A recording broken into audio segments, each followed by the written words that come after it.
Coffee Conversations about Influencer Marketing is brought to you by Influential, a strategic consultancy that takes the guesswork out of influencer marketing for your brand.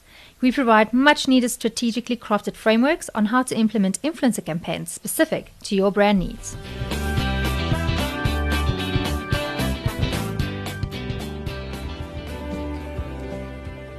Today we are back with part 2 of the Andrew KAMPHEY conversation. If you have not yet listened to part 1, please do so before continuing listening to today's episode. So Andrew, I know we touched on this a bit earlier, with Instagram who's trying to hide likes, or they trialed it last year with a public hiding of likes. And I know a lot of people you speak to, there was like this big uproar from influencers who was completely devastated because, I mean, how will they sell their influence now? I mean, come on.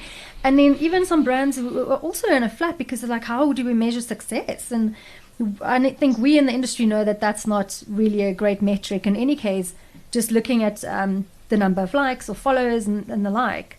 But historically, obviously, they've been doing that, and some still does. What are your views on the issue of hiding public likes, and do you think it will negatively impact the industry at all? So the negative impact is actually probably going to be on, and this is just my educated opinion. Sure. I think it's actually a detriment to the users. I know they are. I don't know who said it because Instagram never said it themselves, but somebody said it's for mental health. Yes, I saw that article honestly, as well. But I don't believe that, and I don't think that's a way to fix mental health. There's a lot of other initiatives that are helping people with mental health. And one of the best ones, I don't know if you've seen this, but like if you go to post a comment that is in some way suicidal, it like prevents you from posting that and asks you like, are you having trouble? That's wonderful. That lifeline kind of reach out. And then I think last year, or like end of 2018, was like creators were talking about burnout, and creators have an outsized impact on the topic that people talk about. So as long as we're talking about it, it allows people to get that off their chest and get better. I don't think hiding likes is really for that. Hidden amongst all of these articles, there was one great insightful article that I thought was just perfectly explained why they're hiding likes. And it's because Instagram sees the future, because now I forgot his name, but there's a product designer who helped Instagram sort of look at like, where do they go next, right? If they are the number one used, like the billion people are using Instagram, but how do they get to the next billion, and look at every other app, and they realized that the interface that you see a photo on, right? The initial reason you use Instagram, the most people on Instagram use Instagram to share photos with their friends and family. Yes. Yeah. So how does Instagram get back to that, but also expand usage, right? And they realized, looking at that interface, that there's a lot of information that doesn't help you share photos with your friends and family. Yeah. Not just one of those things is likes. Many of those things is names, likes, comments. All of those things that are other than the photo distract you from the thing you're trying to do. Okay. Yeah. So what you're saying is Instagram is basically trying to put the social back in social media and create that community that we're all seeking for, and you see it in a lot of the new developments in the apps and things. You're close. They're trying to put the media back in social media, right? They're trying to get the Explore page is fun to use now. The Explore page used to be, when it just started, was terrible. Oh yeah. Now they know what you like. They know what you not even just click on, but what you hover over. What's called hover over. Yes, it's very scary actually. You know, Instagram's Explore page knows me better than my girlfriend knows me. And it's scary, but I like it. Yeah. But do you not? And so it's really the hiding likes is the first step to you will see in 18 months to 24 months, Instagram itself will be completely different. I mean, we've seen this. 40% of users are now using Instagram stories. Yeah. The post, the feed post is almost dying. It's secondary. People just go straight to their... Because I think also people like to see that behind the scenes kind of real raw instead of this highly edited image. Yeah. I think it's more about I agree with you, but I also think it's about that interface, right? When you are in stories, it's fully, you're fully there. There's no likes, there's no comments, there's no other things. It's just you. It's a personal one-on-one with that person that you're already connected to in some way. Yeah. True. But do you not think by hiding the public likes, when it comes to influence marketing, you'll see like the real proper kind of content creators who does amazing work but doesn't get the billions of likes? Do you not think that'll start rising to the top and brands will start using proper kind of beautiful content for their brands? No, because I think everybody uses influencer marketing in different ways, right? And Okay. if it was all about content, I mean, follower, and all of these numbers are still accessible by the creators. I think there'll be a more, we'll lean more on media kits. We're going to lean more on, I mean, this is funny enough. We know exactly where they're going because they already announced it. The brand, Facebook's brand collab platform. They're just going to push people to that. And that's not the end of influencer marketing. That's just making it much easier to execute. You'll get real information that way. And we'll get beyond likes, I think. I think it'll be a tapestry of all the stats. I mean, that truly is, you should look at every single stat that comes back, and it'll be a less of a, what's a crutch, or I don't know what the word is, but we've always leaned on likes. Yes. Brands have treated likes as if they're read receipts. No, exactly. Yeah, exactly. It's like, no, bro. Yeah. So let's quickly talk about influencer fraud. What can brands do to avoid influencers who bought followers? And I know we used to think followers that can be bought could just be bots, but in recent times we know you can buy real followers who are very difficult to detect. So how can they avoid these influencers, and how important is it to use the right influencer technology to filter out the dirt?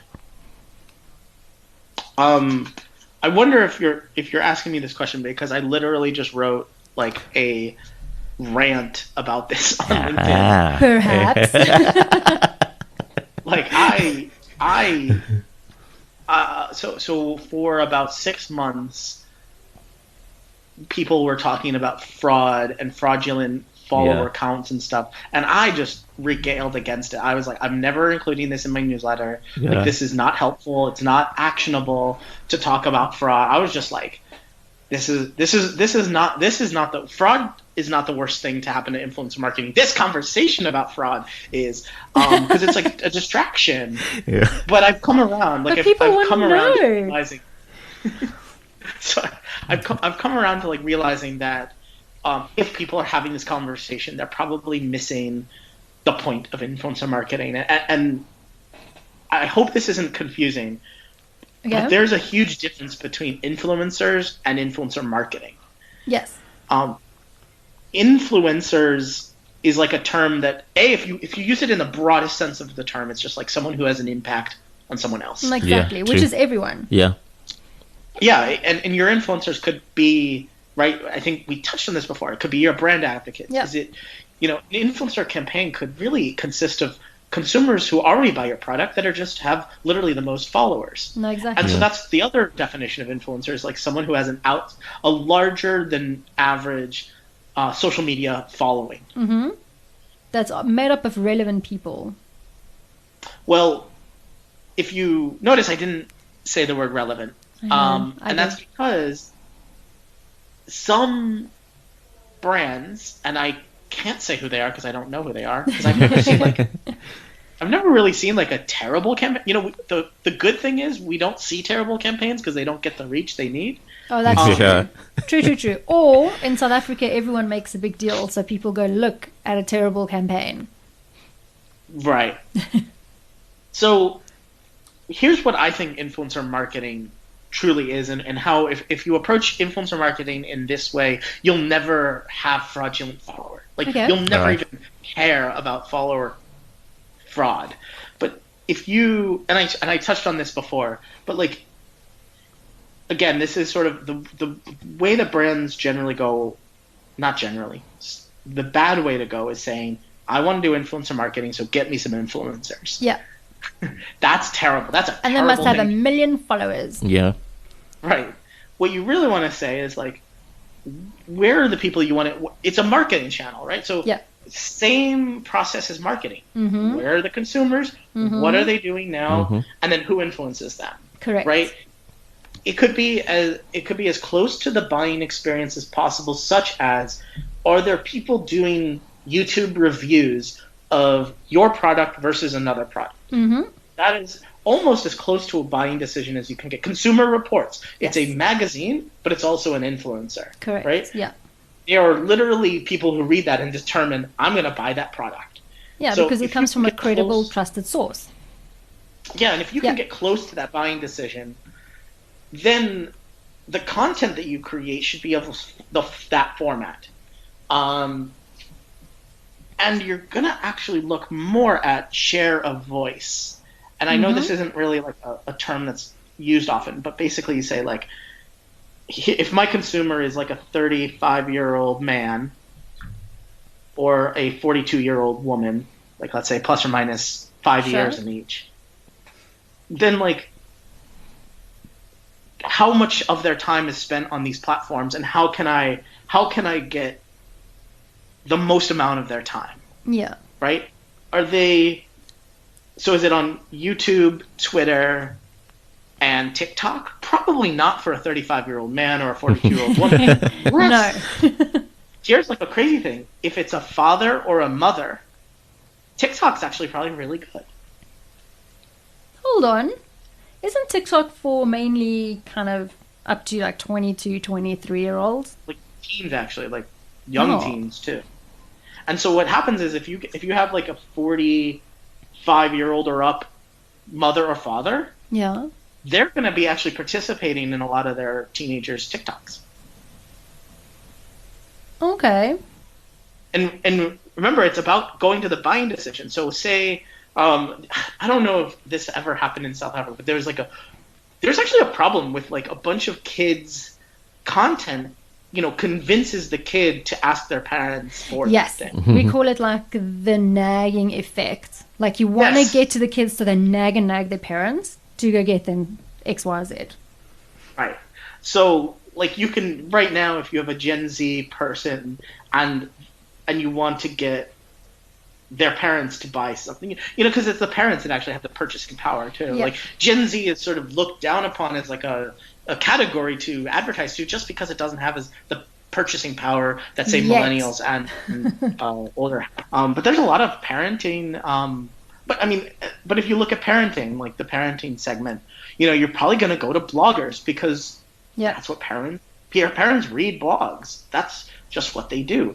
They're sharing experiences on Facebook. If you want parents, you're probably going to go on Facebook.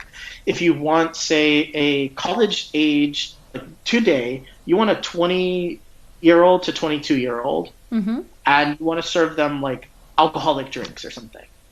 You're not going to use Facebook for that. No. You're not going to, and also you're not going to use TikTok. You're going to get banned from TikTok if you do that. 100%. You're probably going to go YouTube, but maybe even like orthogonally different like categories like games, like Yeah. Fortnite might even be a good thing from like 15 to 22-year-olds. Yeah, build an inside bar and get your brand in there. Yeah. So that's obviously, we always talk to our clients as well about that, how to kind of choose influencers that's relevant to the message that you want to go to and the target market that you're targeting, and obviously seeing where they spend their time. But still, there's those fraudulent guys that keep sneaking up. I just don't want to use those influencers. How do I just prevent that? Right. So like I'd say again, like you're not looking at just their follower count. You're not. No. I would say don't. And maybe this is a bad example, but I would say don't go on to like a data. Don't do your first discovery on a database and you click a couple filters. Like you look for people. I want people 10,000 to 50,000 followers that do parenting. Yeah. That's probably a way to find more influencers, but I wouldn't start there. No. And if you can connect like format, so there's another idea that like there's a campaign that's a creative campaign that's very, and if you create enough of a creative campaign with a good format, the people who fit into that are going to be the best fit for that campaign. True. Yeah. And you're not going to necessarily need to look at follower count. Like you will just for, you only use follower count for like a final comparison. Like if you really need to like, if two people have similar prices and they have a similar follower count, then go to their engagement rate. But usually if you have that and you really want to use both. Yeah. Expand the budget. No, exactly. And maybe this is the answer too, is like, you'll find that fraudulent, if they have so much fraud, their engagement rate is going to show that. Yeah. So two people that are equally the same amount of followers and a very low engagement rate is fraudulent, but also just a red flag on high engagement rates. Yeah. You can buy that. You can do a very simple look at their comments. Yep. And if you can't buy authentic comments. No. I literally don't know a single, and I know some places where you can buy likes and buy followers, and by all means, that none of them are authentic. So you can, it's a sort of, you have to pass the smell test, and that's why I think there's a little bit of a freaking out or caution around fraud when you're getting into micro and nano influencers and you're dealing with 300 to 3,000 influencers. No, exactly. Yeah. And in that case, you sort of bring it upon yourself that people will be fraudulent. If the metrics you're looking at are just follower count and engagement rate and keywords, then you're missing the entire point of influencer marketing. No, I agree with you. And I think we've touched on this before. ROI, very contentious subject in South Africa. Because obviously influencer marketing hasn't been around as long as it has been in other parts of the world. So we're still trying to figure it out.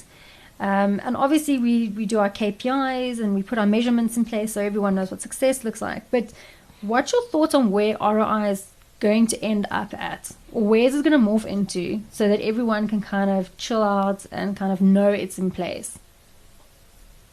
I think I mentioned this briefly, but I don't think ROI is a single thing either, just like a KPI is. Like you sort of just should set your KPI and your ROI should match, right? Because it's really return on investment.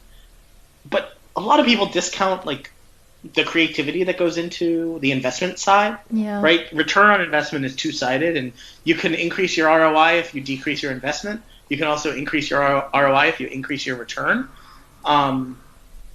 And I think the reason why we have contention around ROI may be because we don't really define it very well. Perhaps. I define our ROI or return on investment as the entire return and the entire investment, meaning every single metric you can measure, from earned media value to sales to brand lift. Content, the content itself is a return. That content that is created can be used in a number of different ways. And the investment also is a number of different things. Because a brand, if they are creative enough, maybe is a wrong way of saying it, they can come up with unique experiences that literally cost almost zero budget or very little budget, but are a unique experience. Yeah. But that's a heavy, like experiential stuff. It's very hard on time and effort.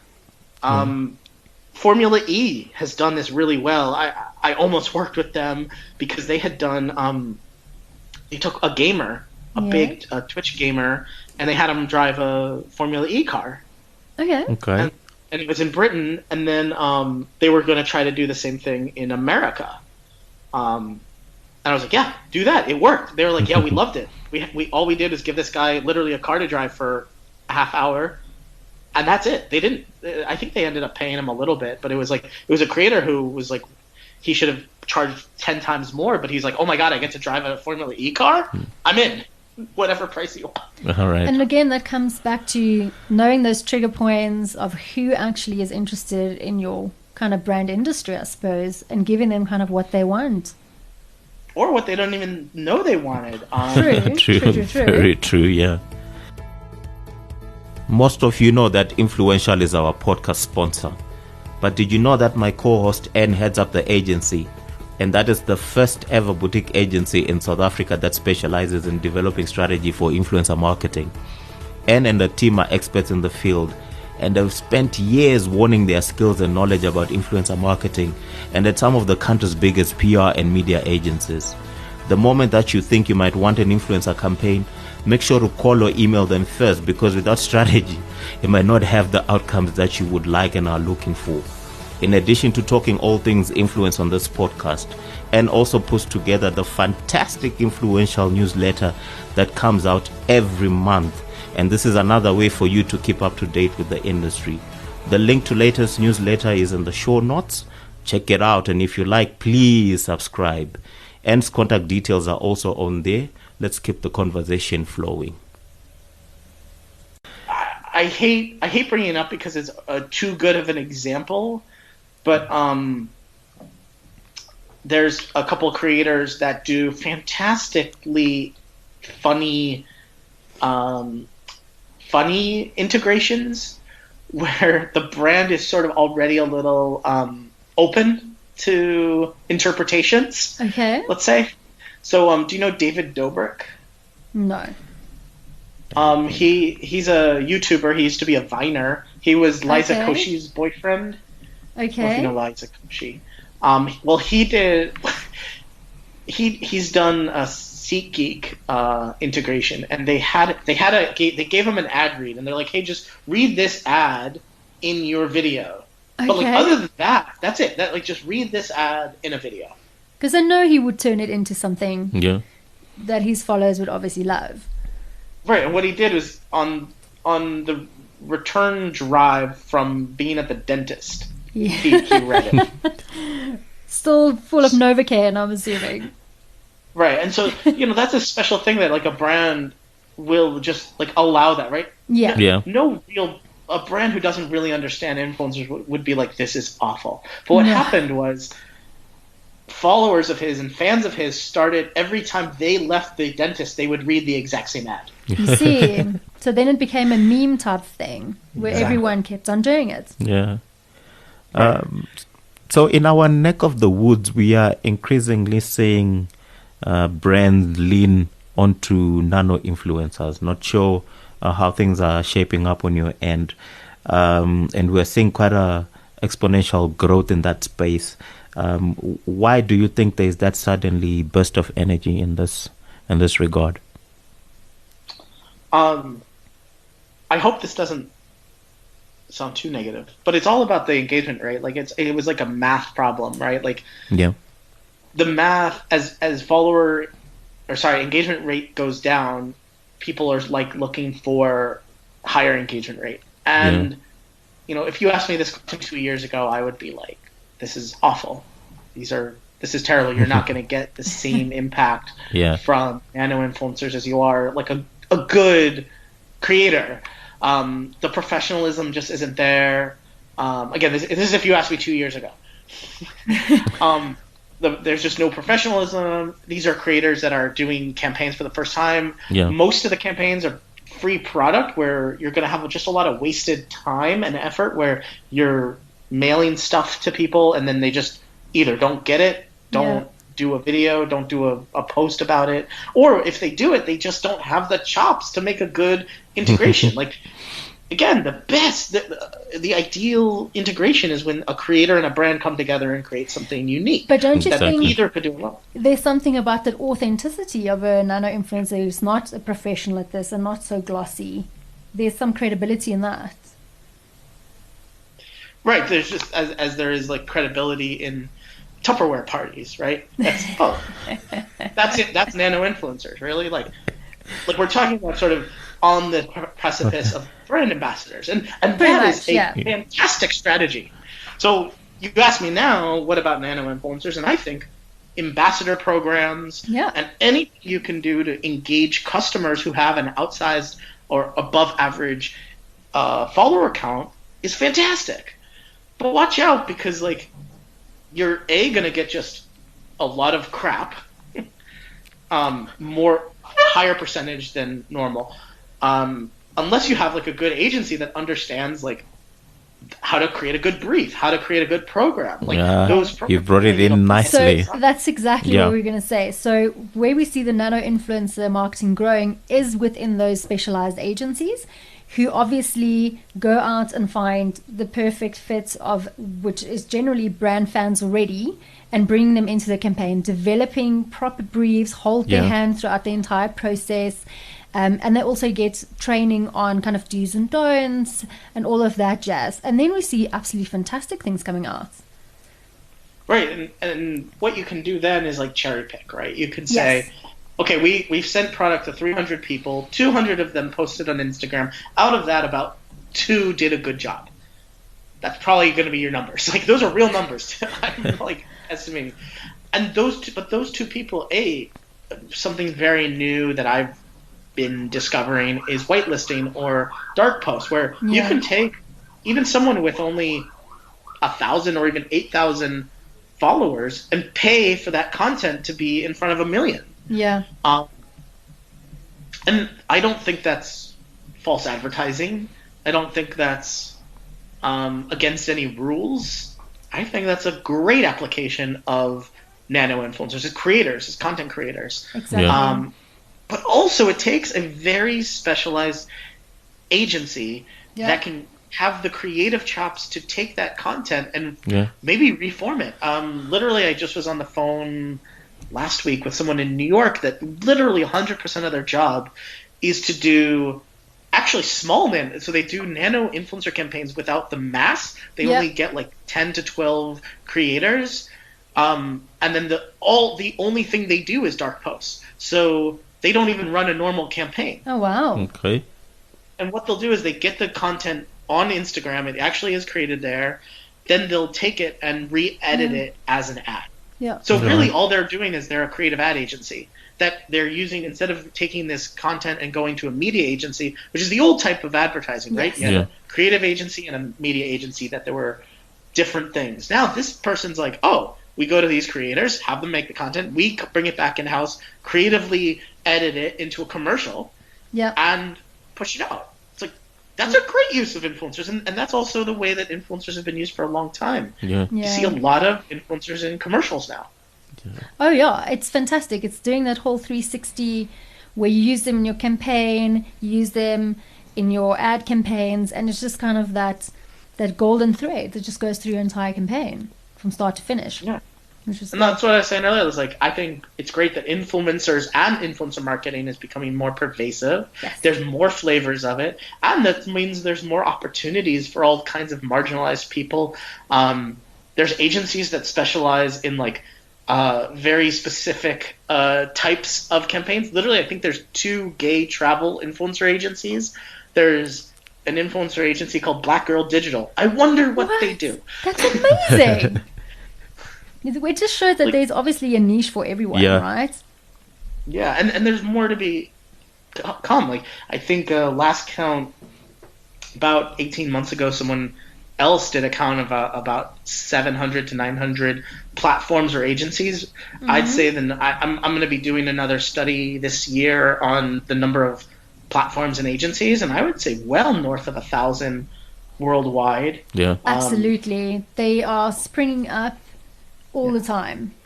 And the people who are doing influencer marketing are not just influencer agencies, right? Influencer agencies are sort of a niche amongst agencies. There's PR agencies, digital marketing agencies, creative agencies that are all now incorporating influencers and influencer marketing into their spectrum. But unfortunately, this is a terrible thing to say, but like 90% of influencer marketing sucks. We see it all the time. People are starting to so and then I get asked a lot what influencer marketing is all about, especially by your new clients or people that are considering the space. And our most stripped down responses is always that it's word of mouth on wings. Exactly. Word of mouth and taken online and at scale. What would be your opinion on that statement? Yeah, I mean, I would add to it because I think Please because add there's so away. many flavors. Yeah. Unfortunately, there's so many flavors, and I could Yeah. I probably should list them all out now because there are so many ways to incorporate influencers into advertising and marketing. Because advertising and marketing are two different things too. Yes. Yeah. Yeah. There's so many creative and great marketing campaigns that you wouldn't think are marketing. You wouldn't think of it as marketing, and it's not advertising. It's not paid for advertising. For instance, I don't exactly know how many articles you read of my newsletter, but I included one of the furthest out, like, first examples of influencer marketing. Do you know what I'm talking about? Is Had to do that with cigarettes? There was one with the cigarettes, and then I read another article. There was one with, I think, brandy and a teacup set as well. So I never know which was the first kind of original kind of income. But I love this story, and I hope I can recall it. Yeah. And I hope this is the same cigarette one. Maybe if you have a different one, I would love to hear it. And I don't know about the teacup one. You should tell me that one. I will. But cigarettes was a marketing manager for. It was like a creative agency, and this is, I think it was in the 80s. They were selling Camel cigarettes. Yeah. And the guy realized in New York, every single bartender would give away free cigarettes to their patrons, to bar patrons. Okay. And so what he did is he bought Camel cigarettes for every single bartender in New York City. Smart. Okay. And think of that. That's literally putting your product into the mouth of consumers, right? That's great sampling. And it worked. That campaign, but you would never see it. There's no metrics, right? You can only see the number of sales of Camel, right? And it's a part of a whole marketing mix. Yeah. So it goes sort of under the radar because you're like, well, it didn't use any social media influencers. It didn't. There was no trackable links. There was no. Was there brand lift? It's like, well, they had more sales than they had before. Yeah. More people knew about Camel cigarettes and wanted it than before.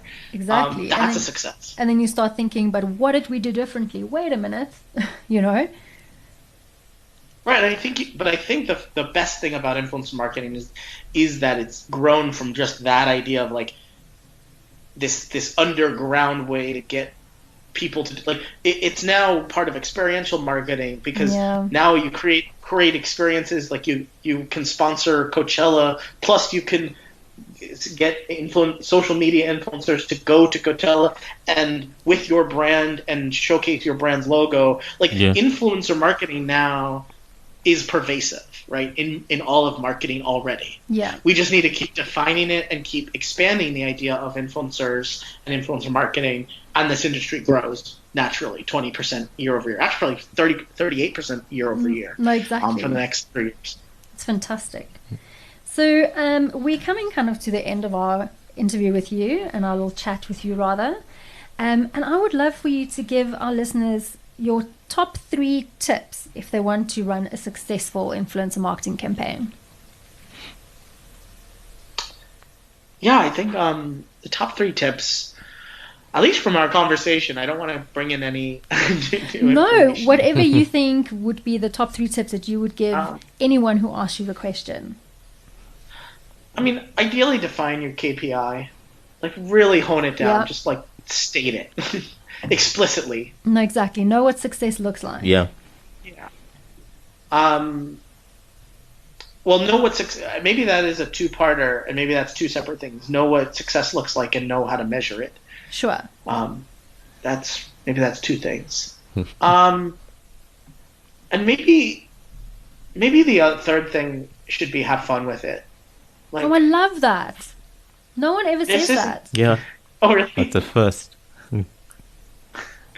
I mean, it should be fun. I mean, yeah, it's like sometimes there's some really, really dark things we have to like get across, right? Like suicide prevention hotlines. Like you're not gonna have fun. No. with that. Yeah. like I don't, to this day there are some like categories that I'm sure influencer marketing can help with, but God, I cannot come up with a good campaign like funeral homes. Probably shouldn't be advertising very much. No. They should probably stick to SEO. I 100% agree with that. Except my favorite funeral. I don't know if this matters at all. Maybe you should edit this out. But my favorite funeral parlor has a mini golf course in its basement. Hold on, you have a favorite funeral parlor. Let's start there. How do you get to that? It's on the outskirts of Chicago, like in a Chicago suburb. Okay. All right. There's in the basement, next to where they store literally the coffins, they have like extra space in the basement, and the guy who runs the funeral parlor made a mini golf course. How Okay. random. It's free. You can go and play it. You just can't play during a funeral, so Wow. you have to go get a slot and then check the day of in the morning. Ask, hey, is there a funeral today? If there is, it's your set is canceled. But if there's no funeral, you can go play. Do a lot of people Yo. go and play? No, Okay. I Okay. thought it's maybe like a thing. It's like a Chicago thing. If you go, it's like on your list of have to do's. Yeah. it's on my list of. Have you not done it before? It's fantastic. I love it. The guy's super nice. Okay. It's really funny and weird and scary. Not scary in like Yeah, it's a bit weird, spooky. right? spooky. Yeah, very weird. It's dark. What is it called? I want to go look it up. Yeah. Oh my god! I'm gonna type it in because I just forgot the name of it myself. That's interesting. That is very interesting. I can just imagine this guy had this extra space and he was a bit bored and he's like, what Yeah. can we do with this space? And I'm kind of lonely. Maybe people can come and keep me company. And voila. Yeah, so golf. it's a great story actually. So it's Yeah. Algram Family Funeral Services. Okay. There's pictures online of the mini golf course. Great story. So back like 50 or something years ago, in 1964, I guess the story goes, across the street, the funeral parlor also owned this like lot of land across the street, and during the winter in Chicago, it would freeze over, and kids would play hockey on it. Okay.